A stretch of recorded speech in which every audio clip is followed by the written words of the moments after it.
Hello everyone. Good evening. Am I audible and visible to all of you? Somebody please ping me so that I can begin with today's short session on Third Battle of Panipat. Yes, somebody please ping me so that I can begin with today's session.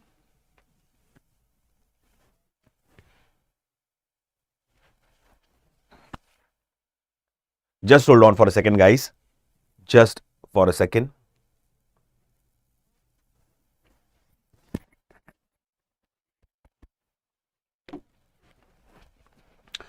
Hello everyone. Hi, this is Alok Ojha. Welcome to StudyIQ English. So as you can see on the board, our today's topic of discussion is Third Battle of Panipat. For the aspirants, those who are new to the platform, let me inform you one important aspect that I have already covered ancient Indian history, medieval Indian history and modern Indian history in quite depth and detail as a part of YouTube series. But there were certain topics which were left of modern Indian history. And precisely all these topics are very, very important from the exam perspective.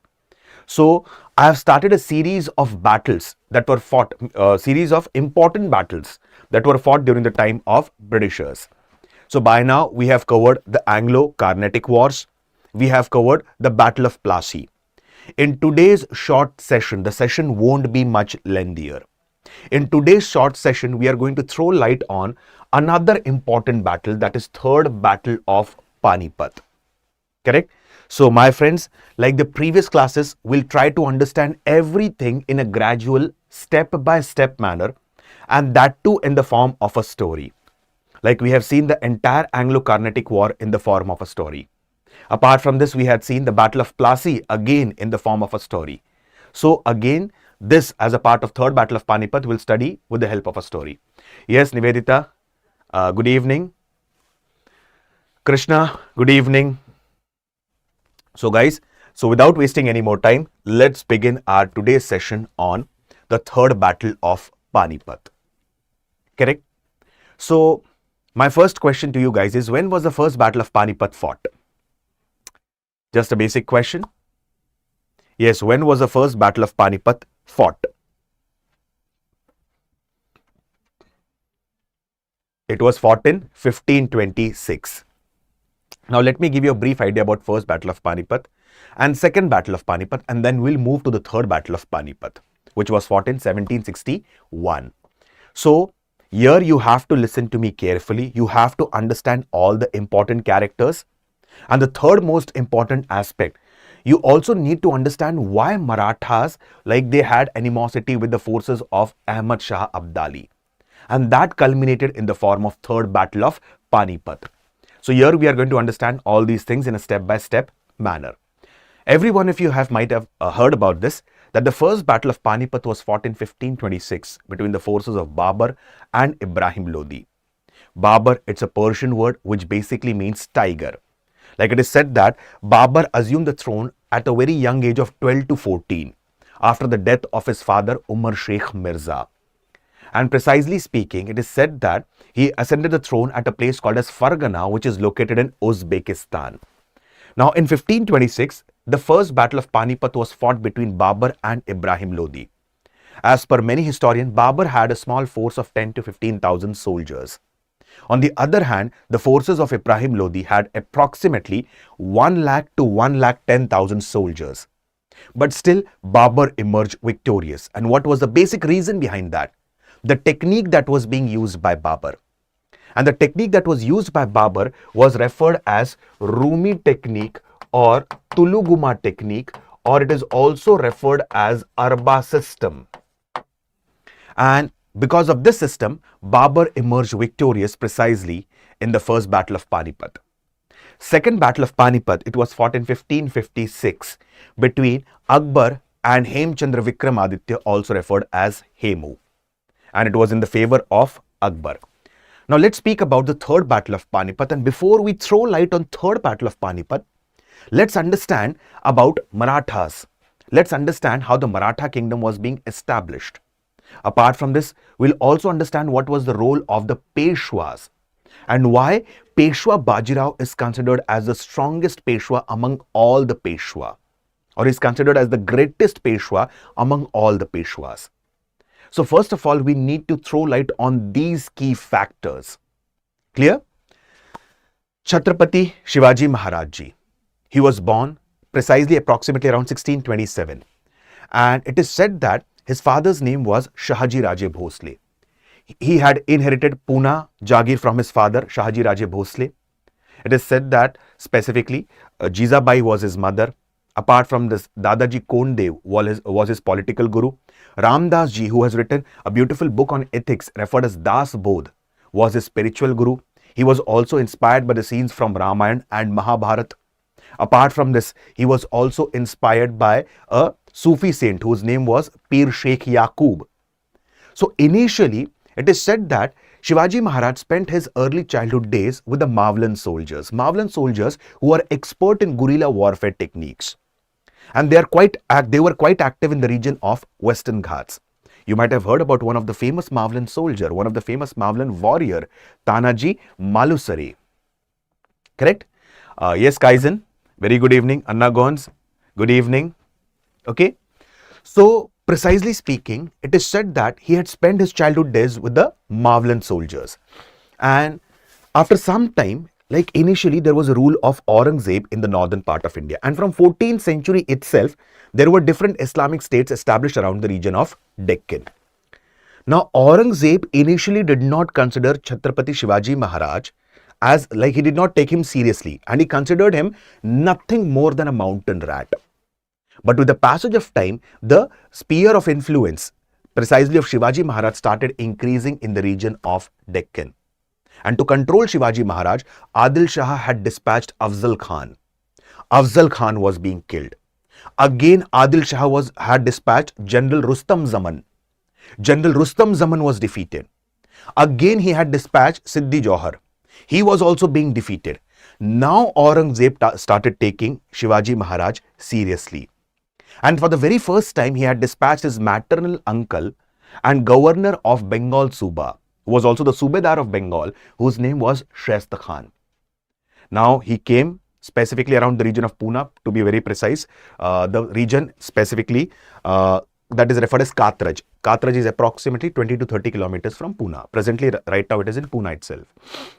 So, he made Lal Mahal as his base. And Shaista Khan, his 3 fingers were cut by Shivaji Maharaj, and his son also died. In fact, his son was being killed by Shivaji Maharaj. Now, Aurangzeb dispatched Mirza Raje Jai Singh, and finally in 1665, Treaty of Purandar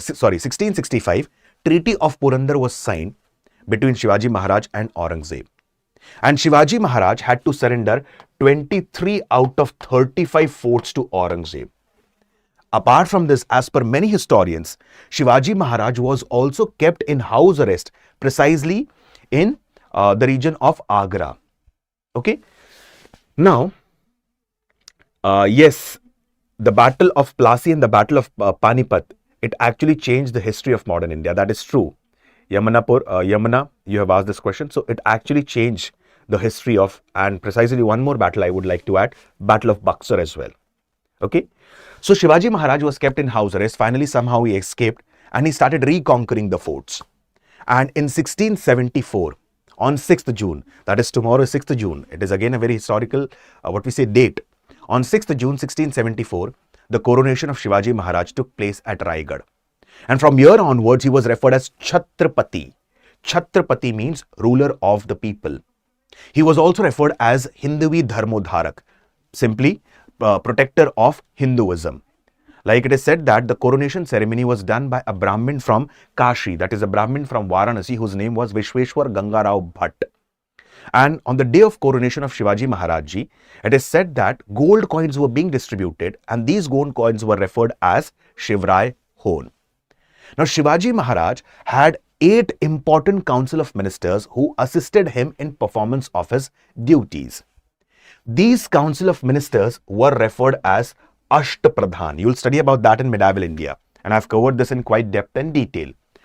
So, Shivaji Maharaj Ji or Chhatrapati Shivaji Maharaj Ji was assisted by Ashtapradhan, 8 important ministers who assisted him in performance of his duties.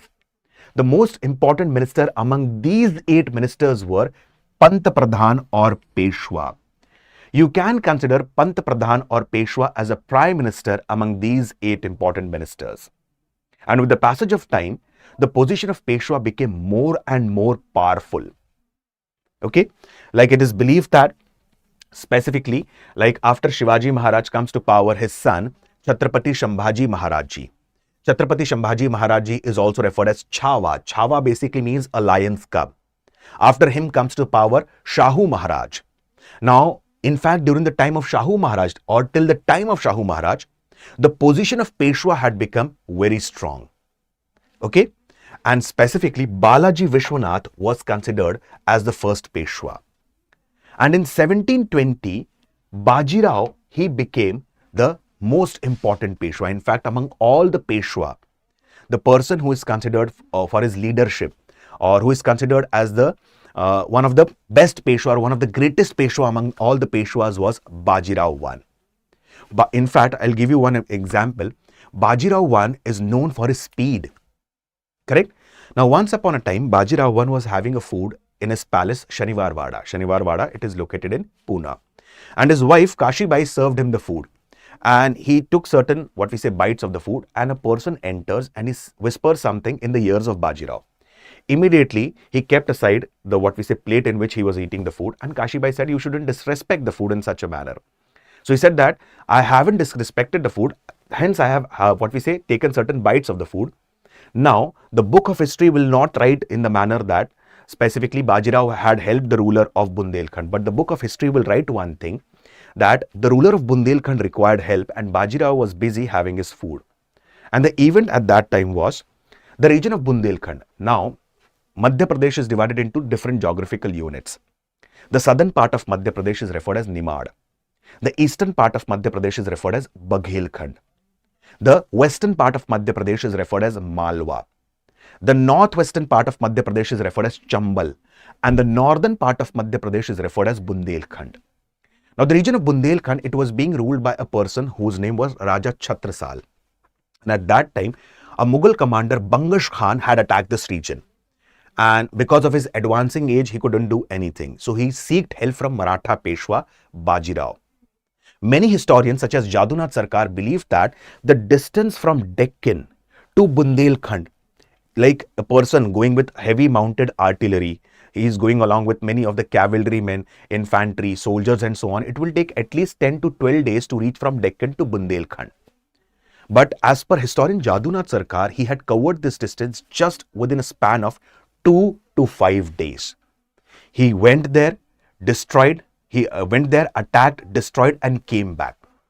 So this kind of a strategy is referred as a blitzkrieg technique. Blitz means attack at the speed of lightning, even before the enemy could imagine, even before the enemy could think of an attack. Attack, destroy and come back. And that was a strategy that was adopted by Bajirao in almost all the battles that he had fought. Historians believe that Bajirao ji had fought many battles in his life and he was successful in all the battles that he had fought. All the battles. Okay. So precisely speaking, Bajirao I was known for what? Bajirao I was known for his speed. And that kind of a technique is referred as a blitzkrieg technique. In fact, many of the Western historians do write that this technique was also used by Germany against Poland in World War II. So coming back, so Bajirao I is considered as the greatest Peshwa. Okay. Yes, specifically, good afternoon. Yes, Kirmada, how was that possible? Fast moving cavalry. I'll give you one simple example about this. Like Alauddin Khilji, why he was known for his expeditions, why Alauddin Khilji's army was known for his basic, expeditions and so on. There was a reason behind this. Alauddin Khilji focused more on cavalry section and less on the section of infantry. Getting the points clear? So, if you observe, if you read about Alauddin Khilji had maintained a different system called as Dag and Chehra system. Like he had different breeds of horses and all these horses came from Central Asia. So, these rulers who attacked and conquered many territories and regions just within a short span of time, they focused majorly on cavalrymen. Same approach was adopted by the second Islamic invader of India, Mahmud of Ghazni. Is that clear? Kirmada, who has asked this question. Now coming back to this topic. So Bajirao I, he is considered as the greatest Peshwa. And when Bajirao I is considered as the greatest Peshwa, it is said that he created a Maratha confederacy and he divided the Maratha confederacy into 5 different parts. and they were active in 5 different regions. Okay, and all of them were working under whom? All of them were working under Chhatrapati Shahu Maharaj Ji. So these Maratha chief will have an area to govern. Okay, yes, Kirmada, you're welcome. These, what we say, the Maratha chiefs will have an area to govern. Okay, apart from this, they also have to follow the policy of expansionism, but all of them will work under whom? Chhatrapati Shahu Maharaj. Okay, so the Maratha Confederacy was created and divided into 5 different regions by Bajirao I. Like, Gaikwads were active in the region of Baroda, Bhosles were active in the region of Nagpur, Peshwas were active in the region of Pune, apart from this, Holkar in the region of Indore, and Scindias in the region of Gwalior. Okay, now let's understand few important characters associated with Peshwa Bajirao I. Okay, Bajirao I, he had 2 wives. The first wife was Kashibai, and from Kashibai he had 2 sons. Please understand this, because until and unless you understand the characters, you won't be able to understand precisely the third battle of Panipat and in the coming sessions the Anglo-Maratha Wars. So it is necessary to understand all the characters. Okay, I'll repeat the points again. Shivaji Maharaj, after Shivaji Maharaj, Shahu Maharaj, after Shivaji Maharaj, Shambhaji Maharaj, then comes to power Chhatrapati Shahu Maharaj. And from the time of Shivaji Maharaj Ji itself, it is believed that the position and the power of Peshwa started increasing. And the influence of Peshwa was lot more during the time of Chhatrapati Shahu Maharaj. Balaji Vishwanath was considered as the first Peshwa. Then the greatest Peshwa is Bajirao I. Bajirao I, he followed blitzkrieg technique during the battles. Second important aspect, Bajirao I, he followed the policy of expansionism. He had created a Maratha confederacy into 5 different regions. Now moving ahead. Bajirao I had 2 wives. The name of the first wife of Bajirao I was Kashibai. Okay, and from Kashibai he had 2 sons. Balaji Bajirao, also referred as Nana Sahib, and Raghunath Rao, also referred as Raghoba. Then his second wife was Mastani Bai. Mastani Bai was a daughter of Raja Chhatrasal of Bundelkhand. And from Mastani Bai, he had a son named as Shamsher Bahadur, who was also referred as Krishna Rao. So very simple words, Bajirao I had 3 sons. From the first wife, he had 2 sons, that is Balaji Bajirao, also referred as Nana Sahib, and secondly, Raghunath Rao, also referred as Raghoba. From his second wife, Mastani Bai, he had 1 son referred as Shamsher Bahadur, also referred as Krishna Rao. Now, Bajirao I had a brother named as Chimaji Appa. Okay, Chimaji Appa. And Chimaji Appa had a son named as Sadashiv Rao Bhau. So very simple words, all of them are like specifically Sadashiv Rao Bhau is cousin to all of them. Clear? Unfortunately, around 1740-1741, Peshwa Bajirao I passed away due to high fever. And at that time, specifically, Chhatrapati Shahu Maharaj was very much confused. Just hold on for a second.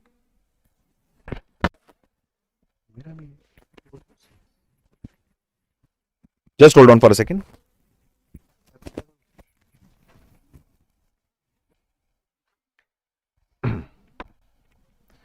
Just a second, guys. A small disturbance. Just a second. Okay. Now I'll continue. Now, Peshwa Bajirao I, he passed away in 1740-41. And when Peshwa Bajirao I, he passed away in 1740-41, it is said that the position of Peshwa, it became vacant. And now it was a big question in front of Chhatrapati Shahu Maharaj, whom to choose the next Peshwa. And the most competent person to sit on the position of Peshwa was the eldest son of Bajirao I. And the eldest son of Bajirao I was Balaji Bajirao. Okay. So, Chhatrapati Shahu Maharaj chose Balaji Bajirao as the next Peshwa, and his 3 brothers, that is Raghunath Rao or Raghoba, Shamsher Bahadur or Krishna Rao, and Sadashiv Rao Bhau were chosen as the military commanders for Balaji Bajirao. Clear till here? I'll repeat the points again. It is believed that after the death of Peshwa Bajirao I in 1740-41, Shahu Maharaj chose the eldest son of specifically Bajirao I as the next Peshwa. Okay, and precisely Balaji Bajirao was chosen as the next Peshwa. His three brothers, that is Shamsher Bahadur or Krishna Rao, Raghunath Rao or Raghuba, and precisely Sadashiv Rao Bhau were chosen as the military commanders. Now, from 1748 in North India, the situation of Mughals precisely in North India was completely in doldrums. And Mughals specifically were on the verge of decline. And one of the major reasons was continuous incursions, continuous attacks and continuous invasions by the forces of Ahmad Shah Abdali after 1748. And due to this, the Mughal Empire had started weakening.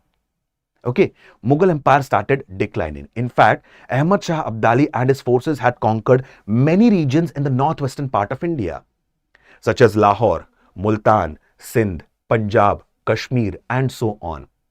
And Ahmad Shah Abdali had made one of his sons as the governor of Punjab and Kashmir. His name was Timur Shah Durrani. Please understand this, okay?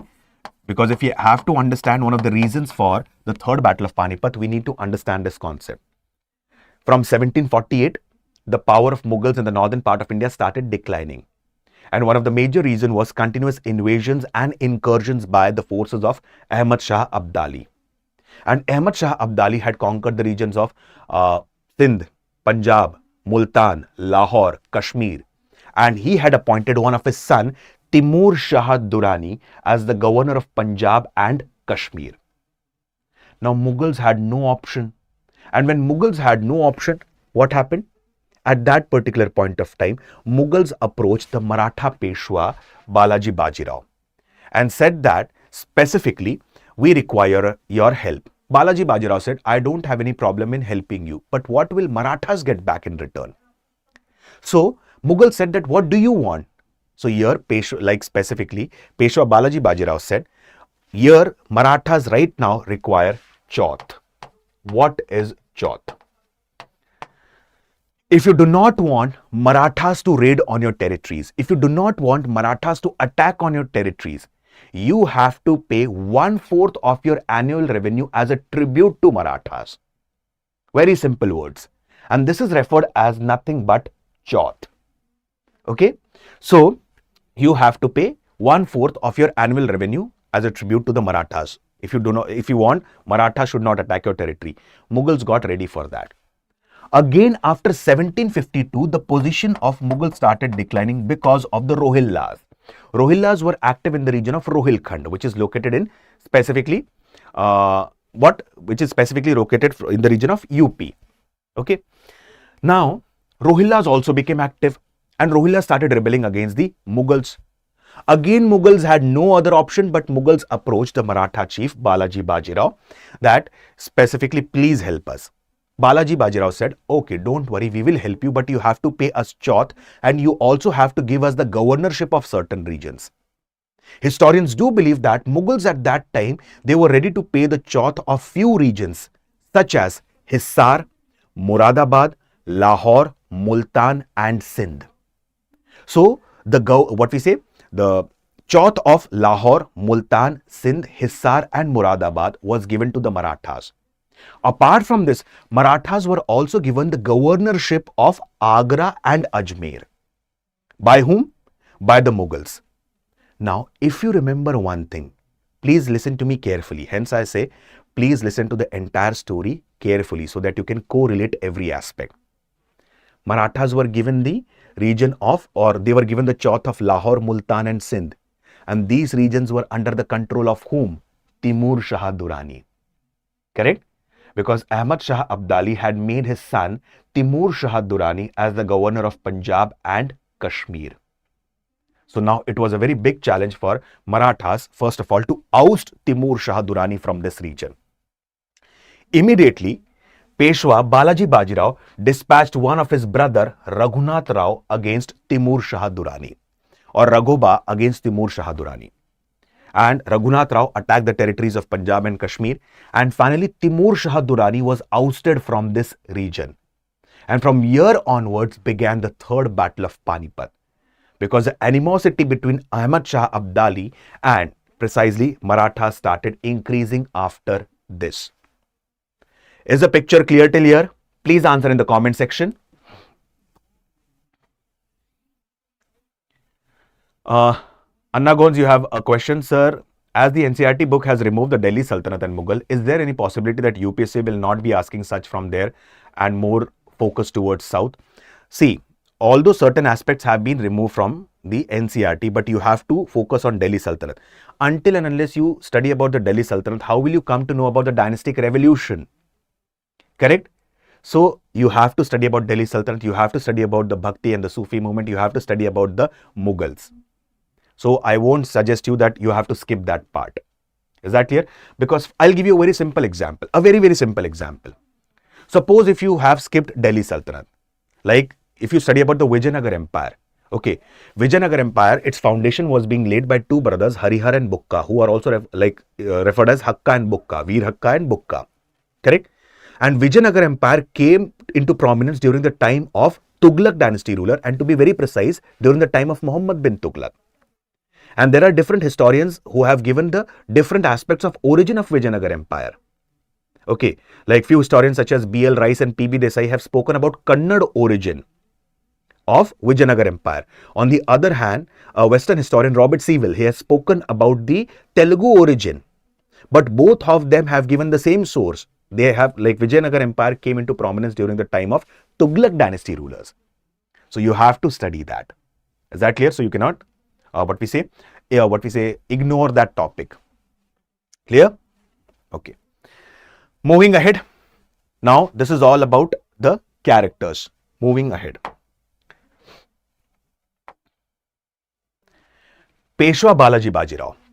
Now, Peshwa Balaji Bajirao, he had three brothers, as we have seen their introduction, who were working as military commanders for Peshwa Balaji Bajirao. One brother was Raghunath Rao, also referred as Raghuba. Another brother was Shamsher Bahadur, also referred as Krishna Rao. Third brother was Sadashiv Rao Bhau, who was son of Chimaji Appa, as we had seen. He had three sons, specifically Vishwas Rao, Madhav Rao and Narayan Rao. Third battle of Panipat got initiated. And in the third battle of Panipat, from the side of Marathas, there were three important warriors who were leading this battle. And one among them was the son of Peshwa Balaji Bajirao. His name was Vishwas Rao. Other two people who were leading the battle of Panipat from the side of Marathas were Shamsher Bahadur, that is Krishna Rao, and Sadashiv Rao Bhau. So from the side of Marathas, they three were leading the battle of Panipat. And in this third battle of Panipat, the forces of Ahmad Shah Abdali emerged victorious. Okay, and many of the historians do believe that, in fact, Vishwas Rao, Shamsher Bahadur or Krishna Rao and Sadashiv Rao Bhau even lost their lives. Now the question arrives here, what were the major reasons for success of Ahmad Shah Abdali and his forces in the third battle of Panipat? Most important aspect. First, Abdali was supported by Rohillas and Shuja-ud-Dawla. Ahmad Shah Abdali, he had the support from the Rohillas who were ruling in the region of Rohilkhand, and he also had the support from the Nawab of Awadh, whose name was Shuja-ud-Dawla. On the other hand, Marathas did not form any major alliances and they were not supported by the local rulers. Apart from this, heavy mounted artillery of Ahmad Shah Abdali, it was a positive edge for him. Yes, geographical advantage and climatic advantage could also be there, Kirmada. Third important aspect, if we observe, Marathas were not known to the terrain of Panipat. Like another question that will crop up in the mind of every aspirant, even Ahmad Shah Abdali was not known to the terrain of Panipat. But yes, specifically the allies of Ahmad Shah Abdali, that is the Rohillas and the Nawab of Awadh, they were quite well aware about the terrain of Panipat. But since Marathas did not had made any major alliances, or none of the rulers were supporting Marathas against Ahmad Shah Abdali, in that case they were not at all aware about what? They were not at all aware about the terrain of the region of Panipat. Correct? So these were one of the major reasons for defeat of Marathas in the third battle of Panipat. And after the end of the third battle of Panipat, just 6 months later, Peshwa Balaji Bajirao also passed away. And this entire episode in the books of history is referred as Third Battle of Panipat. Correct? My friends, like climatic factors, geographical factors are also important during the battles. I'll give you a very simple example. You might have studied about medieval Indian history and you might have studied that Muhammad bin Qasim was the first Islamic invader of India. Mahmud of Ghazni was second Islamic invader of India. And you might have heard about this, that Mahmud of Ghazni had conducted 17 raids in India and he was successful in almost all the raids that he had conducted in India. What was one of the reasons? One of the major reasons was fast-moving cavalry. Second important reason was Mahmud of Ghazni usually attacked India before the onset of the monsoon, because he knew one important fact, that the rivers of North India are heavily flooded during the monsoon season. So he attacked India before the onset of monsoon, and during the monsoon season he retreated back. So geographical factors also play a very major role. Another example I'll give you.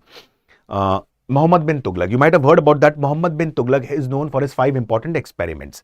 And one such experiment that he wanted to do was lead the Khorasan expedition. But at that point of time, he completely neglected the geographical factors. For example, Khorasan, it is located in the western part of Asia. You are there in Delhi. Now you have to dispatch your entire army from Delhi to Khorasan. You have to cross the mountains such as Hindu Kush mountains. You have to cross the snow-clad mountains. Apart from this, you have to go through the Khyber Pass. He had completely neglected all these geographical and climatic conditions. So yes, geographical and climatic conditions do play a very major role in the battlefield as well. Is that clear? So my friends, this was all about the third battle of Panipat. In the coming session, we are going to throw light on Battle of Buxar, which took place in 1764. And after Battle of Buxar, we will understand about the series of Anglo-Mysore War, Anglo-Maratha War, Anglo-Afghan War, Anglo-Sikh Wars. And that too in the form of a story in a gradual step-by-step manner. Hope so the third Battle of Panipat is clear to all of you. Okay. My friends, StudyIQ IAS has come up with GS Foundation P2I batch for 2027 and 2028. The batches are completely based on SMART model. Now, what is SMART model all about? First thing is structured classes. First of all, directly the students won't be taught with the foundation, or directly the students won't be taught with the advanced level. First of all, the basic part would be covered. After basics, there would be the coverage of foundation. Okay, more knowledge would be added on. Then we'll move on to the advanced stage. Apart from this, there would be a mentor who would be guiding you throughout your journey for civil services preparation. Like precisely speaking, how to frame a proper timetable, how to approach the answer writing, how to approach the essay writing practices. The most important aspect, like you have done all your preparation. But what about the assessment? How do we gauge our competence? By solving the PYQs, by going through the mock test. Correct? Apart from this, by going through proper answer writing practices. So a mentor would be guiding you and there would be a proper assessment. I usually keep on saying to students every time, it is better to read one book 10 times rather than reading 10 books. Usually students have a habit of reading multiple books for a single subject. For example, there are multiple sources for modern Indian history itself. But is it feasible and possible to revise all these sources just within 15 to 20 days of revision if you have at the end of the prelims exam? Or when the prelims is around the corner? Obviously not. So you need to have crisp notes with you. So it is better to read one book 10 times rather than reading 10 books. So do not go for multiplication of resources. In fact, go for consolidation of resources. Okay. So the batches are going to start tomorrow. That is, batches are going to start on 6th of June. Most important aspect, like YouTube is flooded with the sessions on what we say history. Correct? If you search on YouTube, there are many sessions on modern Indian history, ancient Indian history, medieval Indian history on YouTube. But there are very few lectures precisely, corely and completely in English medium. StudyIQ IAS has a separate batch for Hindi medium. There's a separate batch for English, that is bilingual, Hindi plus English. And there's a complete separate batch for English medium. All the subjects would be taught to you completely in English. History, geography, polity, economy, science and tech, current affairs, ethics, internal security, international relations, international organizations, everything. So the prices for the batches are starting at 11,999.